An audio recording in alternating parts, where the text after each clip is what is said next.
Welcome to Doodle Healing the Warrior Way podcast, where your life is your masterpiece.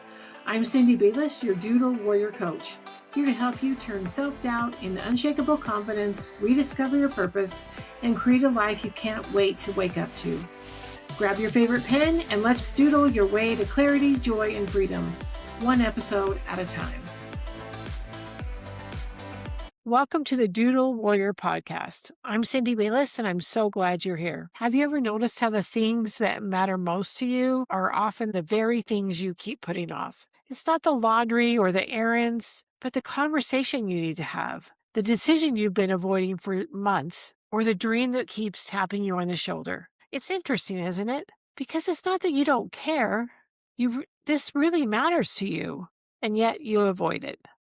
Today, I want to talk about why that happens, because most of us think avoidance means something is wrong with us. We tell ourselves we're procrastinating, or we're lazy, or we just need more discipline. But guess what? That's not what actually is going on. Avoidance isn't a time problem. It's not even a motivation problem. It's definitely an identity and safety problem. And once you understand that, everything changes. You're not avoiding the task. You're avoiding how you're going to feel. Most of the things we avoid aren't hard because of the thing itself. They're hard because of how we think we're going to feel while doing them. Maybe you're afraid of failing or even success. I remember a time when I knew I needed to take the next step in growing my work. I had so many ideas, amazing tools, and plenty of experience. But every time I sat down to take the next steps, I found something else to do. And if I'm honest, it wasn't the work I was avoiding. It was the vulnerability of being seen, trying to get to a new level. That feeling, that exposure of what if I'm not enough? What if someone sees? That's what I was trying to get around. There's actually research that supports this. A study published in Psychology Science found that procrastination is often driven by emotional regulation, not time management. We avoid tasks to avoid negative emotions in the present moment. So when you think about what you're avoiding, ask yourself this: what emotion am I trying to avoid?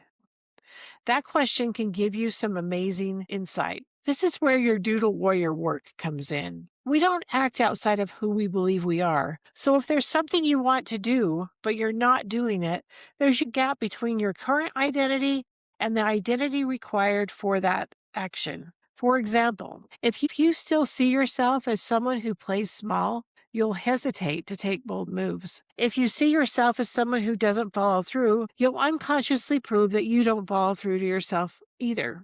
I've seen this over and over again, not just in my own life, but in the women I work with. They'll say, I want this in my next chapter, but their internal identity is still tied to who they've been for years. And that makes us all feel stuck, doesn't it? Your brain is wired to keep you consistent with who you believe you are, even if that identity is old and outdated. In Doodle Healing, I talk about how powerful it is to actually see your identity on paper, because once you see it, you can begin to question it. And once you question it, you can begin to change it. Number 3, avoidance is often a form of self-protection. This one is important. Avoidance is not your enemy.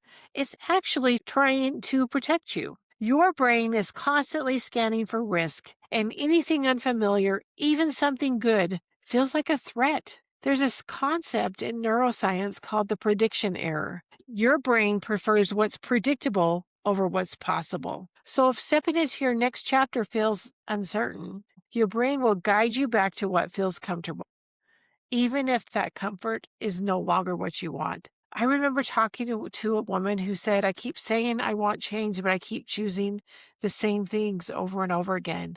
And when we unpacked it, it wasn't because she didn't want change. It was because her nervous system felt safer in what she already knew.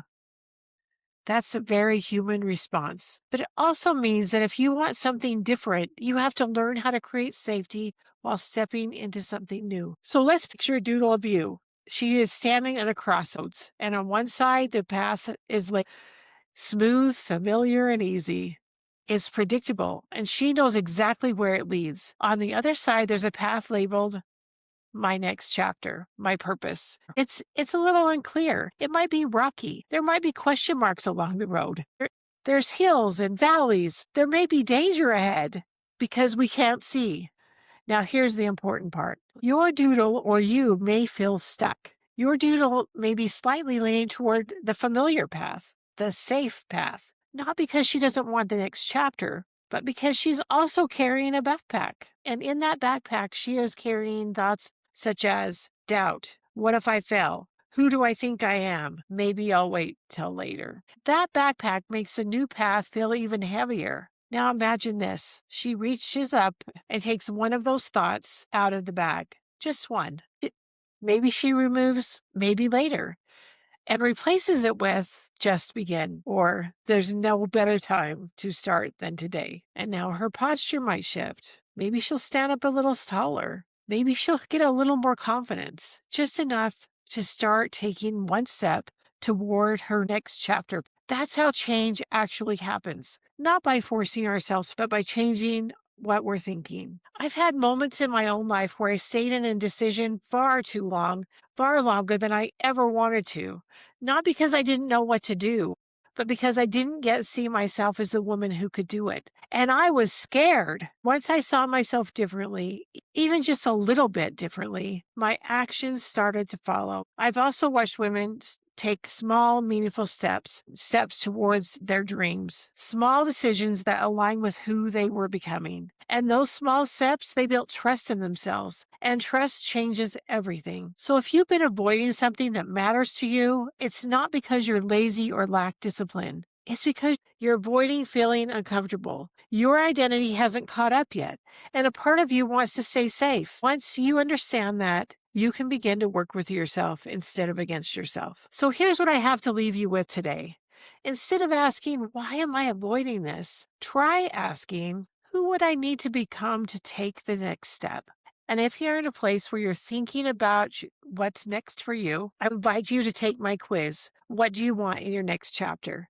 It's designed to help you get clear on what you actually want and who you're becoming. I would love to hear from you. What resonated with you in this episode? Please share in the comments. And if this conversation spoke to you, make sure you're subscribed so you don't miss a thing. And remember, it's your life and your masterpiece. Fill it with purpose. We'll see you next week. Thanks for listening to Doodle Healing the Warrior Way podcast, where your life is your masterpiece. If today's episode inspired you, make sure to subscribe and share it with a friend who needs a little encouragement. Want more? Grab my free Doodle Your Vision Board guide. The link is in the description below. Remember, you are the warrior of your story. Your life, your masterpiece.